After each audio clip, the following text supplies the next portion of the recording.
San Francisco has been a hub of jazz since the early 20th century, including the Barbary Coast. And throughout the decades, San Francisco has been known to have some great jazz talent: Ella Fitzgerald, Dave Brubeck, Herbie Hancock, Tony Bennett, who left his heart here. I don't know if that was part of the organ transplant, whatever.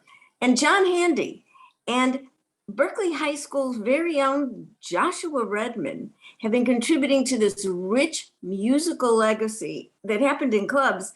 And Reg, I know you've been around jazz, and you'll know some of the names: the Black Hawk, the Both Hand, Keystone Corner. And I too am a member of San Francisco Jazz Digital. But in 1983, something spectacular happened, and that is our guest speaker, Randall Kline, put on the first Jazz in the City festival, and he changed the name to San Francisco Jazz Fest, and thus began his 4-decade career. Randall programmed the shows, raised the funds, networked successfully to train the next generation of jazz greats, as well as bringing the likes of Ornette Coleman, Wayne Shorter, and a Canadian singer, Diana Krall, to San Francisco.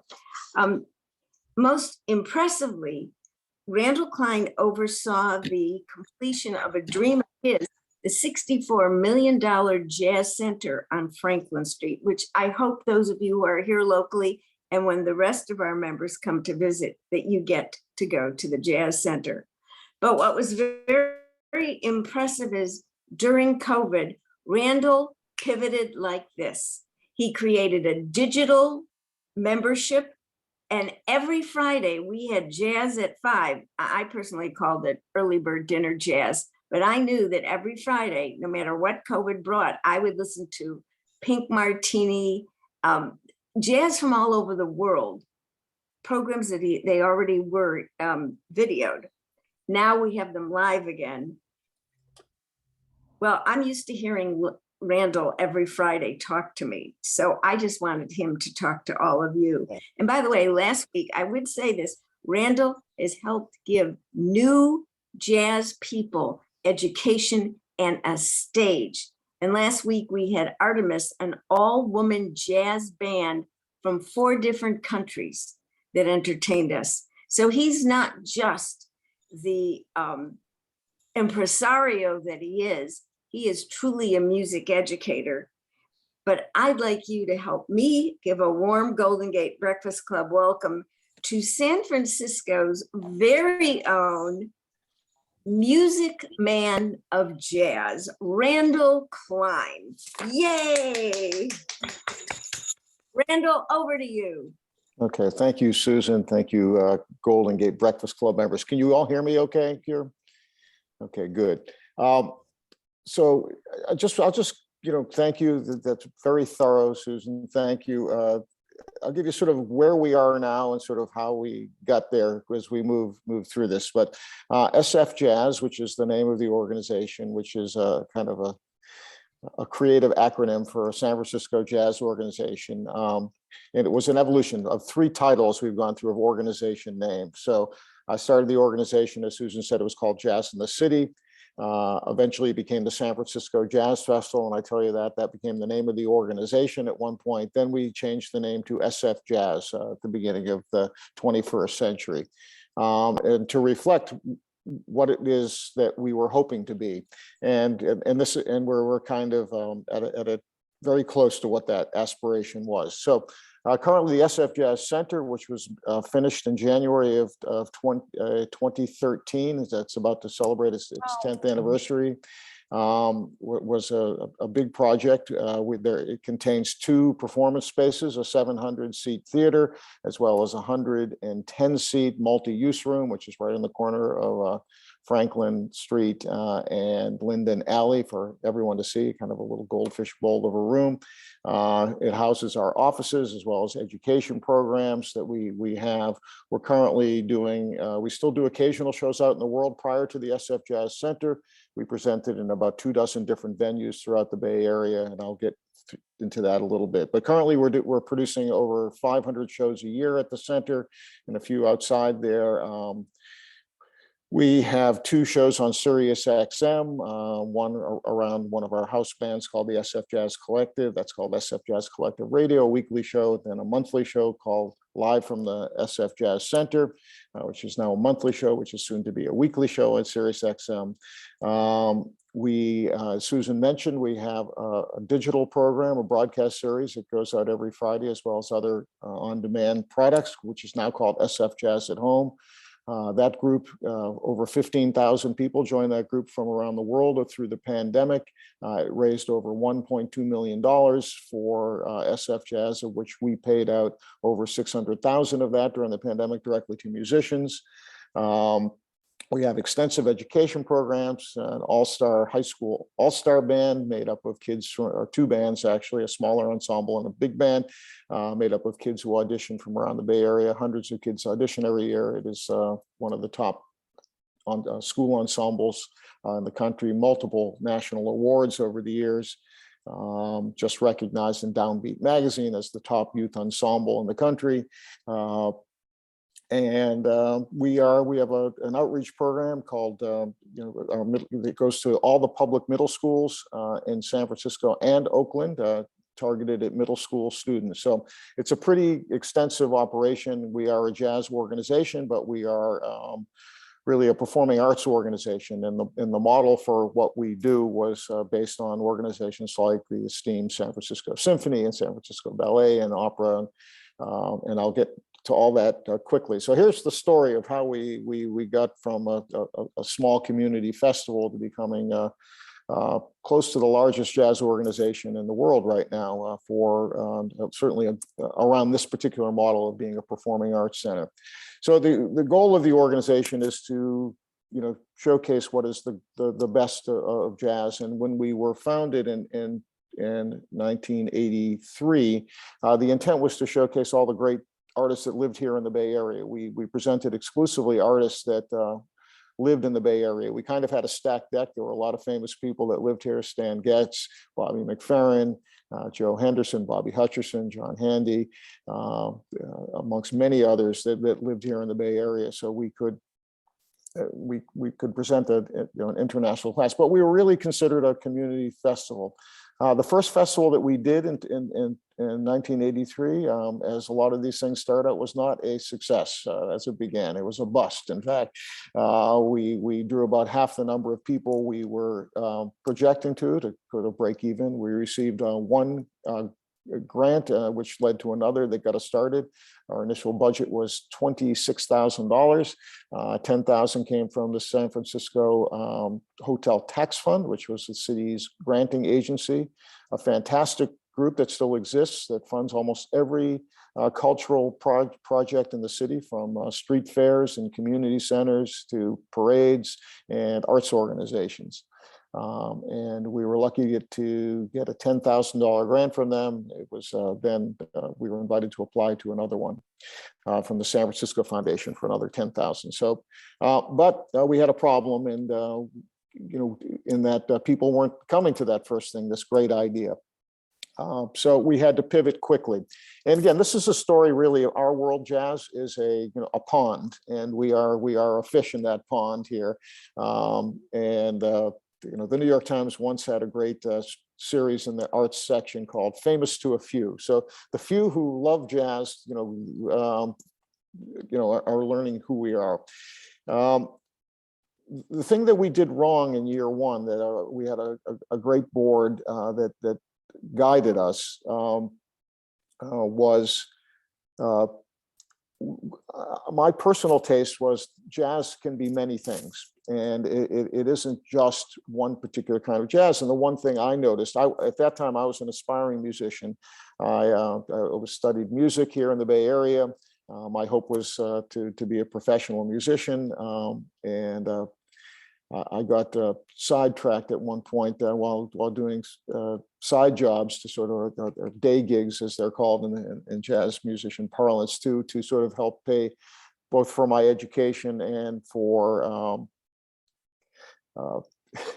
paying the rent. I moved to San Francisco in 1974, and that was the pursuit to become a musician here. anyways, that first festival, we morphed. What we did wrong was we appealed to everybody, in 2 nights. We on that bill, we had a bebop group, an avant-garde group, an African drummer, an Afro-Brazilian group. On another night, it was Afro-Cuban group with Asian American, another avant-garde group, a 40s Boswell sisters, all these varieties of music. Oh, and a stride piano player and all these things. We represented all that jazz is and could be. And turns out that most people want to see the thing they want to see, the one thing. If you're a fan of traditional jazz, that's what you tended to go to. So we made a decision to sort of focus and program towards particular niches. Because we have this broad view, as you can hear, world music was part of what it was, roots music was part of what it is. As we like to say, music that jazz is at the core of what we do, but music that jazz has influenced itself, and music that has influenced and made up what jazz could be. And that was controversial to purists. Not everyone loved that approach to what we did. But at year 2, in year 1, actually, not only was it a bust, we lost money. And for a really fledgling organization, that was difficult. We borrowed money from an organization called the Arts. What was it? The Arts Something Fund. It'll come to me in a moment. And it was designed from all of San Francisco or the Bay Area's grants makers, Northern California grants makers. And we had to borrow literally $10,000 at the time to keep going. The good thing about that was that, so I served as SFJAZZ as artistic director and executive director for the first 25 years. And so this was my role, kind of doing everything and at SFJAZZ at that time. We borrowed the money. Luckily, they gave it to us. You had to provide some collateral, which was future ticket sales for us. And we couldn't pay the loan back on time. And we wrote a very nice letter. I wrote a very nice letter to them to say that, can you give us a couple of more months, basically, and we'll make good on it. And what was great about this particular exercise was, that we were viewed as being responsible. We did eventually pay that loan back as promised the second time. And all of a sudden, every funder in Northern California saw a small organization that had a kind of idealistic view of putting on a jazz festival could deliver on it. And what happened in that second year was we did this niche programming. Instead of 2 big concerts, we did 6 smaller concerts targeted at particular audiences. And it was a hit. And we were able to pay back our debt. And we were kind of legit at that point. Our model, as I said earlier, was the San Francisco Symphony. When we visited the Hotel Tax Fund offices, the woman who was in charge there, Carrie Shulman, one of the great figures, unsung figures in San Francisco culture, really sort of bought the idea of what we were doing. And we knew nothing about what a nonprofit arts presenter was. This is a world that many of you probably aren't even familiar how that works and what it is. But there are organizations designed to promote a culture. And across the street from City Hall was the San Francisco Symphony. And she said, they're a great example. They do it very, very well. Strong board of directors, strong community involvement. Symphony orchestras are being challenged. They are doing very well at the moment. So I took them as a model for how you might be able to build an arts organization. And starting at around year 3 or 4, we were expanding. At that point, we grew almost 2 to 3 times every year.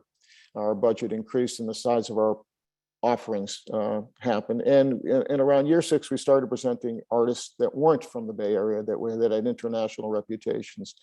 And we started off with one big show at Davies Symphony Hall. It was around stride piano music. It was the music of Fats Waller and James P. Johnson.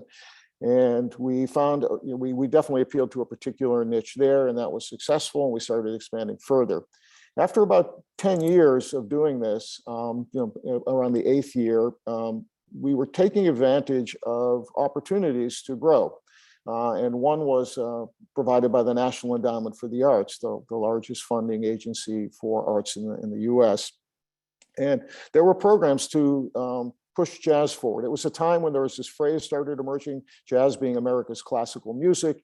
There was recognition of an art form that grew in a Black experience and wasn't a Western European rooted model, and a very kind of American idea. What is our American music? And so we applied for programs there. One was called Jazz Management, and we hired our first real employee, a development director, someone to raise money from that program. None of these programs exist anymore, unfortunately, except for one from the NEA that we still get funded from.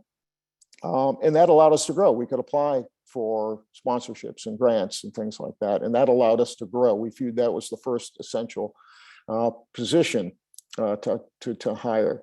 And then we applied for one particular program that was originally designed for theaters around the country, repertory theaters, and it was called Advancement. And Advancement was to advance startup beginning arts organizations to sort of a mid-level range to become a real business for the arts. And it was a rigorous project. The end result was a strategic plan. We did this in 1991 after 8 years of being on the map. And when we applied for the program and we got accepted into the program, we were assigned consultants to help develop this plan. We worked with them for over a year. They really looked at everything under the hood. The statistic that we were told entering the program was half of the organizations that come into Advancement do not leave Advancement. When they looked under the hood, it became apparent that a lot of people could not move to the next phase. So we went into this with eyes wide open about we were going to see things that were going to be difficult. And if we wanted to move forward, if we wanted to advance, we were going to have to address how to change those or how to evolve those. We ended up with a strategic plan that the consultant who was in charge of the entire program said was the best strategic plan she had ever seen. She was a seasoned vet, and to this day, that document identified some of the things that we're doing, particularly the building that we're in right now, that this was an aspiration after 8 or 9 years that we thought we could play in a certain kind of way with these larger arts organizations that were devoted to a different form. And there was no sort of analog in the jazz world at that time, although it was just emerging. And there was an institution developed in New York by Wynton Marsalis, who actually we are honoring this week at our annual gala. He started an organization called Jazz at Lincoln Center, and that became another model for us as we moved along. Then, because we were presenting more international and nationally recognized artists, we changed the name to San Francisco Jazz Festival. Interestingly enough, there was never a San Francisco Jazz Festival name. There was the KJazz, the big radio station at that time, had a festival in 1982 called the KJazz International Jazz Festival, which took place at the San Francisco Opera House and many venues, and was a huge festival. But no one had been successful at sort of creating something that was enduring. Lots of other festivals were, again, very specifically targeted towards particular types of jazz had happened. And by around 1991, 92, when we were approaching our 10th year, we started to become really internationally recognized. In 92, we changed the name to San Francisco Jazz Festival Organization. That's what we're doing for the 10th anniversary of the organization. We created a huge festival. For us, it was kind of a roll of the dice. We were presenting year round at that point. We had a fall festival every year, the San Francisco Jazz Festival. We had started a spring festival. It was called, originally called Swing into Spring, but were some big concerts. And we had a small film festival, jazz film festival that we're doing as well too.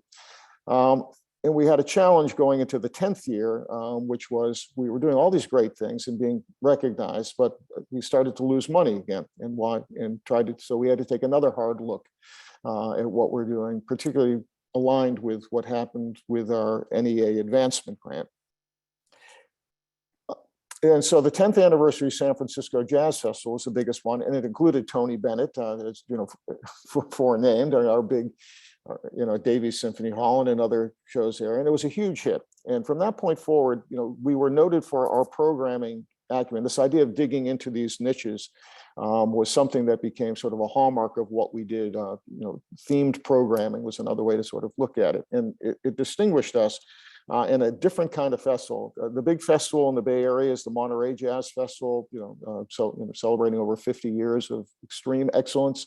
But that's a more traditional, what we think of as a festival, a big outdoor event and everyone goes to. Our thing is more of an urban festival. We were modeled after a festival in New York, then called JVC Jazz Festival, and another one in Montreal, around how we could operate in an urban environment around these particular niches. So some of the great quotes that came in that sort of acknowledged the work that we're doing. The Chicago Tribune called it the crown jewel of American jazz festivals, the standard by which all festivals should be measured.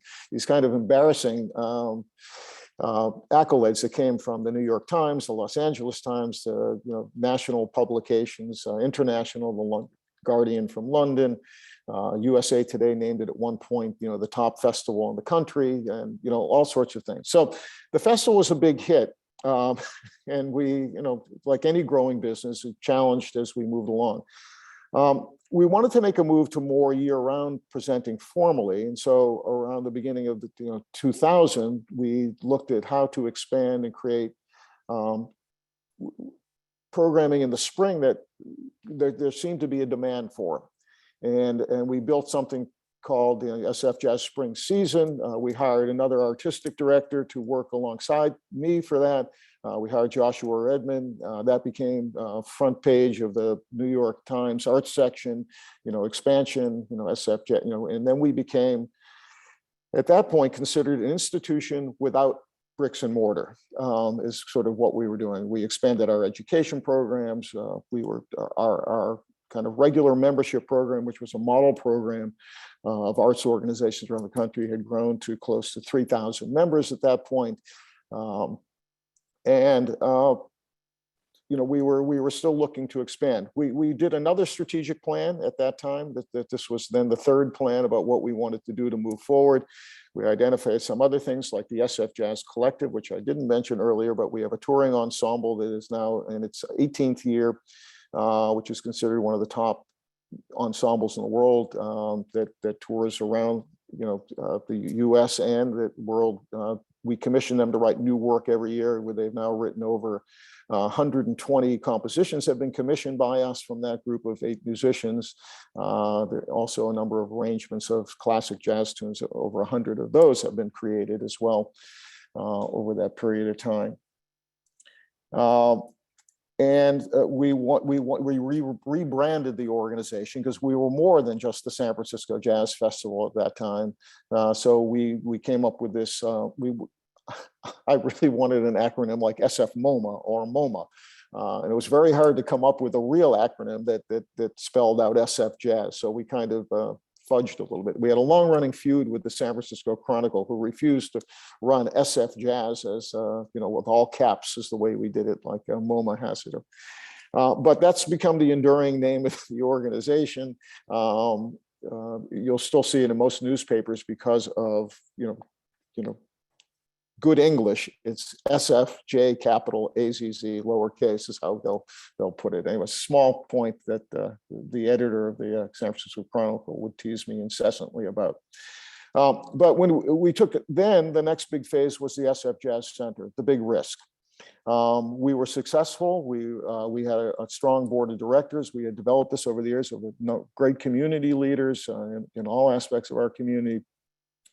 And in that strategic plan that came at around 2000 was we should be looking at having a facility of our own.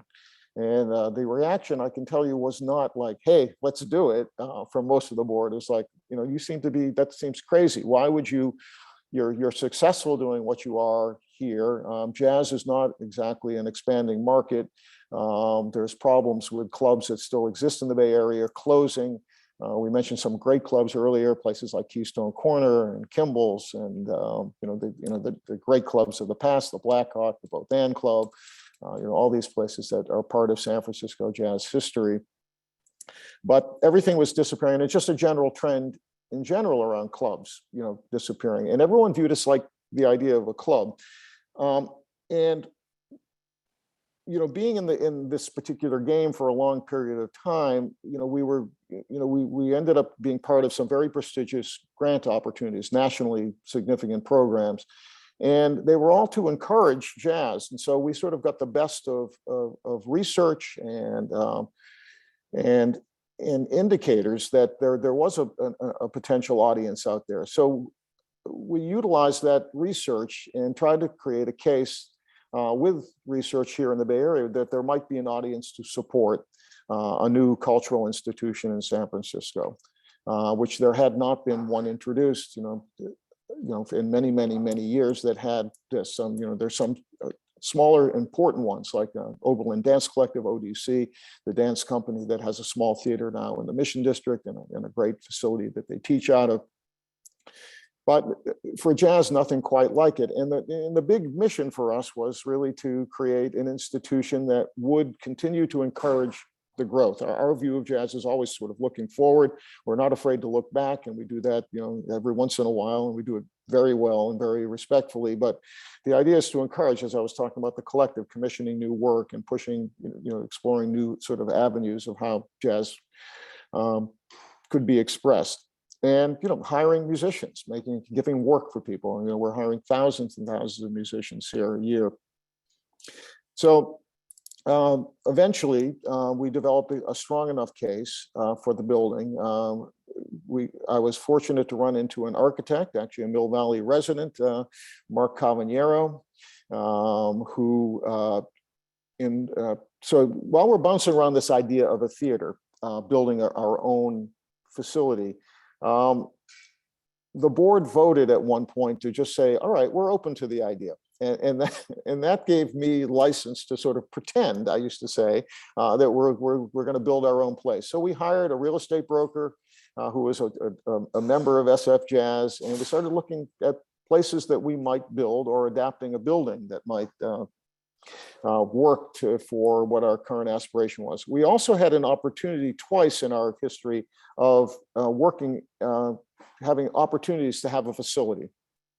And one was at Embarcadero Center, where we were invited to come look at a space there that they wanted to develop into a theater that they had originally looked at ACT to have a second stage. We had been producing a number of concerts for them at the time. That was another small festival that we did. And eventually they showed us a space. And so we started doing some studies around what it would be like to build a 300-seat theater at Embarcadero Center. And then there was another joint project at Pier 70 with the San Francisco Art Institute as the lead, and that one worked. But when we started thinking about a facility, I was invited to be part of an executive directors group in San Francisco. I'm very flattered at the time. It was called Executive Directors of the major arts organizations in San Francisco. And I couldn't believe that I was being, granted, definitely we were the smallest organization at the table. And it was the result of a person who became a friend of mine who was the head of the ballet at the time, Arthur Jacobus. And I can remember the first meeting going around the table. It was quite intimidating for me to be with these arts leaders, and you had to introduce yourself, as you all did starting this meeting. And so I introduced myself, and what's the latest? Oh, and we're considering building a facility of our own. We had just, our board had decided that we were pretending. And the executive director of the San Francisco Symphony called me the next day and said, let's talk about this, because we want to develop a site next to Davies Symphony Hall. So we started entering a conversation with the San Francisco Symphony, my original kind of model about doing something together with them. That conversation went on for over 8 years. At the same time, we identified another property, literally 1 block away from that property. We started comparing the two, which was going to be the better opportunity for us, should we be able to do this. Eventually, a lead gift came forward for us.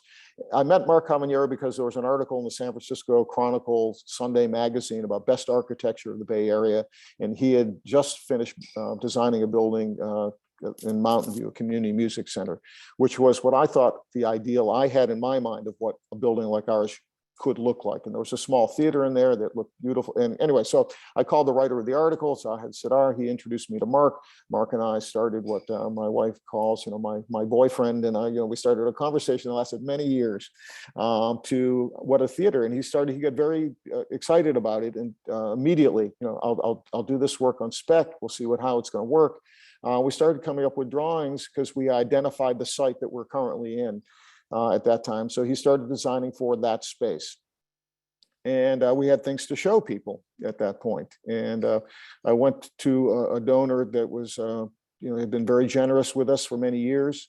And I had been talking to them about, buildings, to support. And the formula for capital campaigns is a lead gift of approximately 50% of the total amount. So we had estimated the construction cost of about $50 million at that time for what we wanted to build.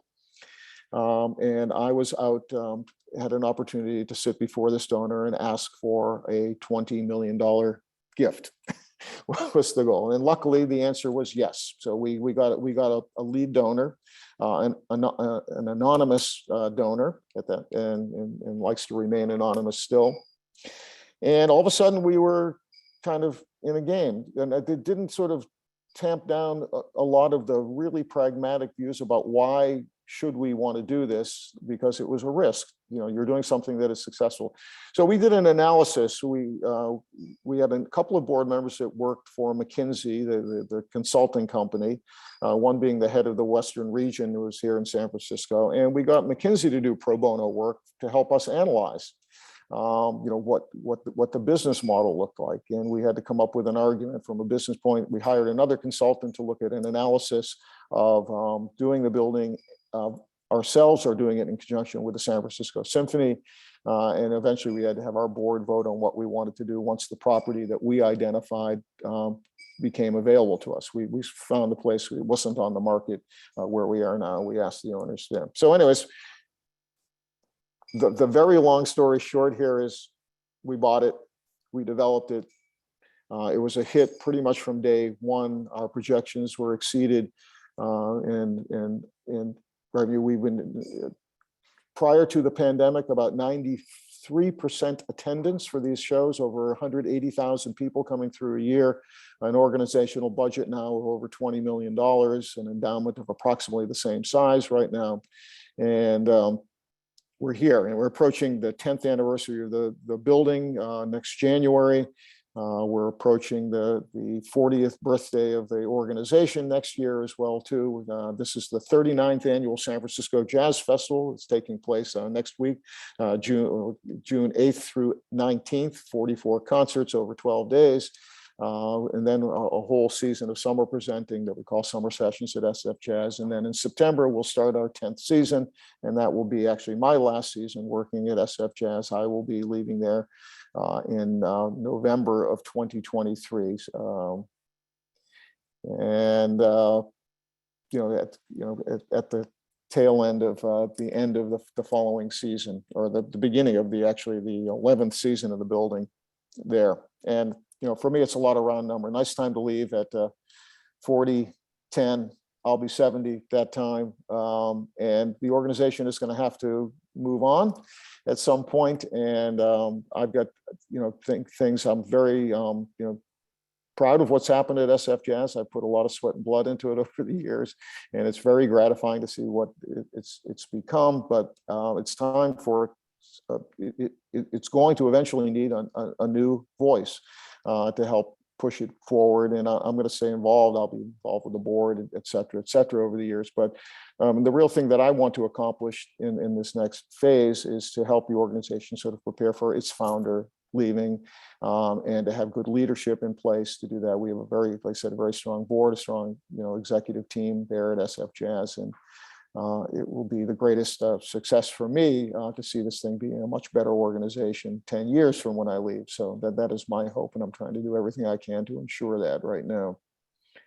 And I've got some other projects I'm looking at staying busy with here. So anyway, there it is. I'm sorry I was a little long-winded there, but no, thank you. Please join me in thanking Randall. You've not only given us a music education, but a lesson in leadership and how you network to build something that has meaning. So thank you very, very much. And I'm going to ask Tony, because I only can see 16 people on a screen, if you see people with questions, but I'm going to start. Randall, I kind of like gossip. You know, I'm from the, if you have nothing nice to say, buy meal. So I want to know, because I come to jazz from, Griggs RoAne was the band leader at Wilson High School and sat in with David Hardiman's jazz band. And I knew John Handy and Bishop and all the guys. So I want to ask you, because you've had the jazz greats, I want to know I want to hear who the stories are. So I want to know who is, surprisingly, of all the jazz greats, the nicest person that you have dealt with. Well, this is, and so I've been blessed by meeting a lot of very nice people. One person I can tell you is a story, I tell this story often, is Sonny Rollins. So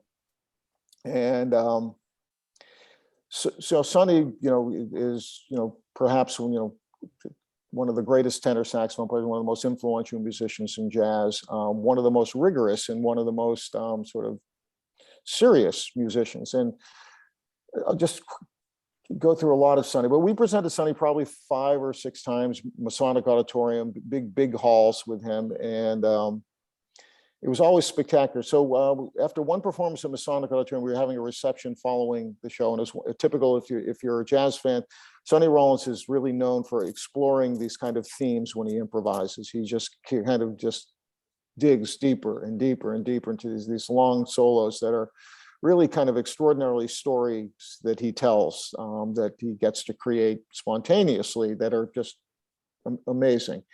And at the end of the performance, this reception, and it's 15 minutes after the show, and he's still not coming out of his dressing room. And 20 minutes later, he's still not. So I have to knock on the door. You know, sorry, you know, Mr. Rollins, but knock on the door, no answer. And I can kind of hear music being played in there, like a saxophone being played. This is after a 2-hour concert. I opened the door, and in that dressing room, there was another inner dressing room, like a makeup room. And he was in there playing his saxophone for literally for a half an hour after the concert straight. And I said, you know, I'm sorry to interrupt. He goes, oh, I'm just working some things out. And so here is, you know, at 70 years old, you know, one of the greatest musicians of our time, who after doing something, you know, talk about devotion to getting something right. He was still trying to, you know, he was not fully happy with what happened on stage, and he was still trying to figure it out. The humanity part of Sonny Rollins was, I ran into him. So I used to drag my son around a lot, my oldest son, you know, from age sort of 8 through age 14, you know, and those were years we worked with Sonny, and he would meet people like Sonny Rollins, and, you know, Sonny would ask the, you know, the polite questions, how are you? What are you interested in, kind of thing. And my son was a baseball player at that time and did very well, you know, doing that. Think nothing of it. And Sonny Rollins meets thousands of people. We were at a festival in Italy and happened to be sharing the same hotel, which I didn't know that he was performing at. It was in the same hotel. And I walked out of my hotel room and I see Sonny Rollins down the hallway. And, oh, you know, hi, Mr. Rollins, how are you? Great to see you. And he goes, oh, Randall, great to see you. And blah, blah, very nice. And he says, how's Sam? How's his baseball? And, you know, it was just one of those most touching things. Talk about like nice people. It's that of the thousands of people he meets, he remembers not only the promoter, who's just a promoter basically in most musicians' eyes, and, you know, the son that was dragged around and what he was interested in. And you got a sense of someone's humanity from that. So, you know, I love that story, and he's a delightful, just regular human being who happens to be one of the most talented people that exists. But that was nice. And Tony Bennett's another example of someone who just was such a professional and so sincere about what he did. He would do any interview, anything, you know, he was just the consummate pro with the kind of greatest pieces. So people like Sonny and Tony Williams, and there was Tony Williams as well, who was the great drummer who worked with Miles Davis, who lived in the Bay Area, was someone who eventually joined our board of directors. Anyways, a lot of great people. So. Yeah, Okay, of course I want to know, and you probably don't want to tell, which is who was the surprisingly worst person, but I know you won't tell. But I'm going to turn it over. Who has questions? Please shout out, Carol raise your Keeley. hand. Carol Keeley. Carol Keeley, go ahead. Thank you. I have a statement and then a question. My younger sister was blessed by being married to Gato Barbieri for many years, and they lived in New York. He unfortunately died 3 years ago, and I was tasked with doing the posthumous public relations to all the global newspapers that were interested. Rolling Stones did a 2-page article, which was such a nice thing to see. My good friend Sam Duvall, who owned Izzy's, a character in his own right, also owned the American Music Hall. He said Gato was one of the biggest egotists he had ever met. But I saw him from a different vein because maybe we were family. Anyway, my sister Laura is working on a biographical project with the Italian director to do a tribute to Gato. And I was just wondering if you had any ideas of where she could add to her funding. I'm sorry, the last part. She's looking for more funding. Is there any venue that you can think of? No, you've got to just sort of Play it as it goes. Yeah, I mean, the national, the national humanities, that would be a place possible. So any kind of humanities, but books are not big business these days, No, unfortunately. it's not a book, it's a movie. Oh, it's a movie, even harder. Thanks.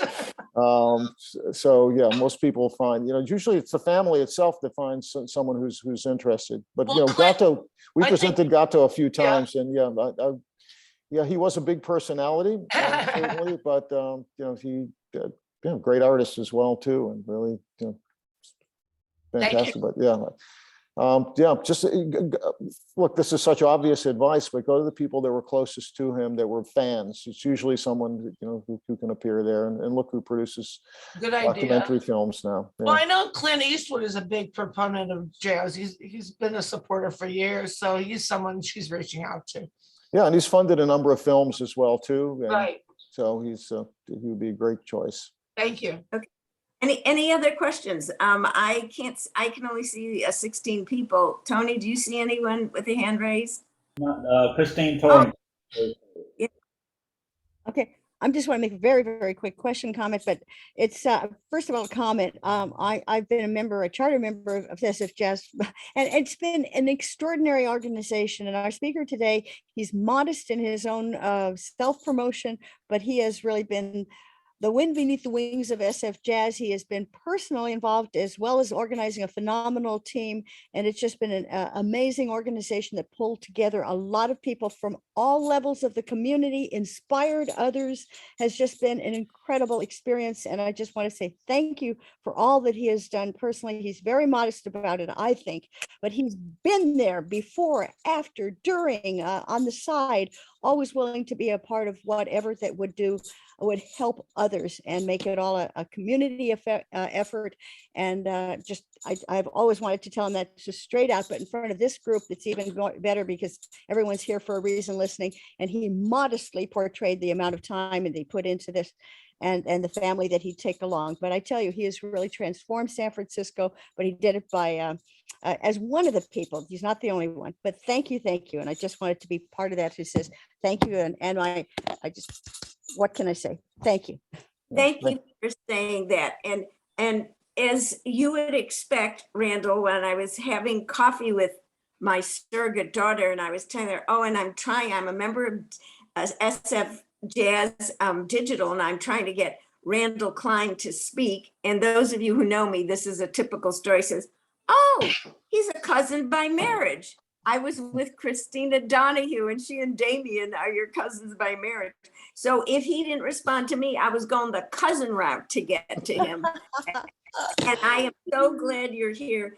And for those of you that don't know, if you want to know more about Randall Kline, just put his name in Google. You will see newspapers and magazines around the world talking about what he did, and the tribute and shock in March of this year when he said, 40 years, I'm glad they didn't make you go through a desert for 40 years, by the way, but for 40 years, this is time to retire, but not to really retire, but to explore new avenues. So Randall, you have changed from the days when we were involved, you have changed the San Francisco jazz scene. So thank you for Christine. Anyone else? Anyone have a favorite? Oh, Randall, favorite Randall, person you want? Mike Milstein, I have a quick question. Good to see you.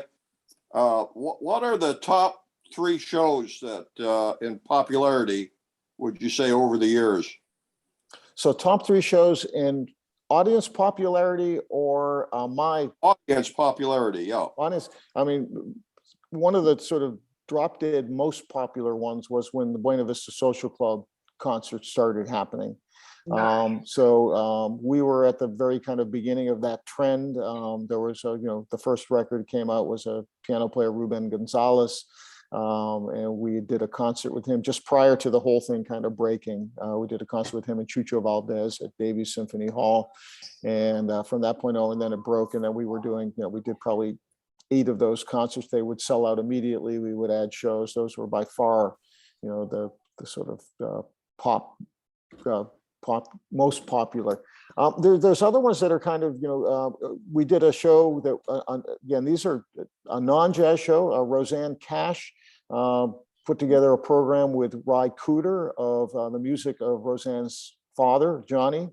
And that was another instant sellout show that we had to, eventually we did 4 nights of it at SFJAZZ. That's, over 4,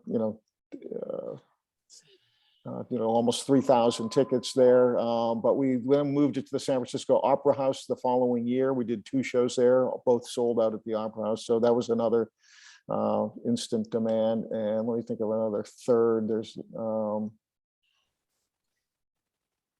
I'll think of somebody, a young artist, Kamasi Washington, someone recently, so adding a show.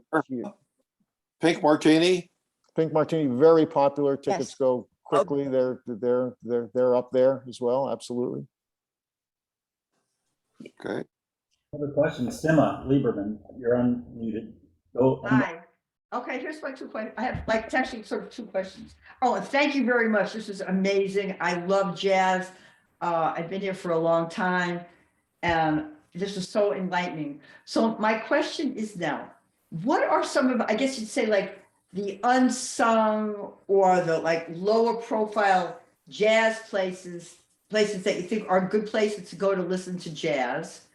And who do you think are some of the up and coming musicians we should be looking out for? Yeah. Well, for going to jazz in the Bay Area, Yoshi's again is a good place. Not necessarily, you can see some young up and comings there. There's a club called the Black Cat that is really great in the Tenderloin, but it's really well done. That's where Mayor Breed got into trouble there, during COVID for showing up there with that. It got famous for that. But that is a really, phenomenal place. It's really doing great work. There's an organization called Jazz in the Neighborhood that features Bay Area artists, and they present, at Bird and Beckett Bookstore in Bernal Heights is another great place where Jazz in the Neighborhood does things. And they've also got a regular series now in the East Bay that are going there. So there's places around, if you want to see sort of, younger-ish, it depends what you want, up and coming, that, there's an artist that we selected as one of our resident artistic directors, a British artist named Soweto Kinch, who lives in Great Britain. We just did an amazing piece of his called The Black Peril, which was about the Spanish flu and reaction, and a very poor reaction around all the race riots that happened at that time. So he's both, he's a jazz artist who is actually a fantastic rapper as well as a fantastic saxophone player.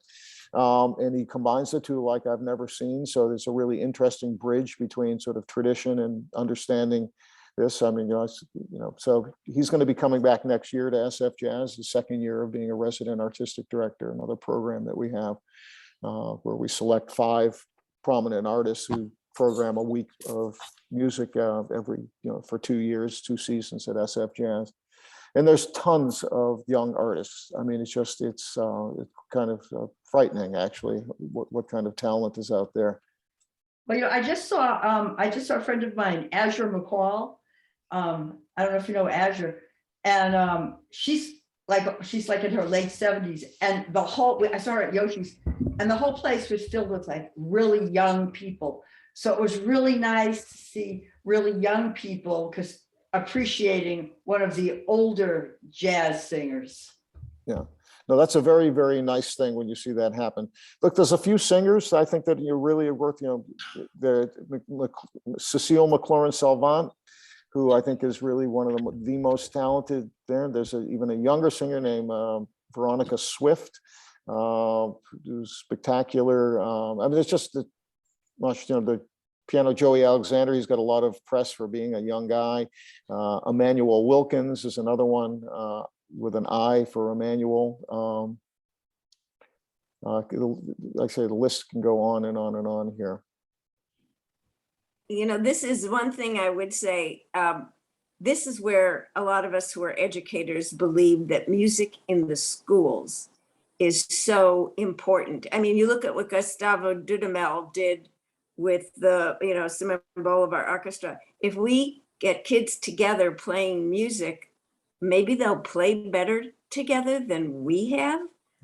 So I think jazz has a fine hand in that as well. So please support, even if you don't have kids, please support music in your schools.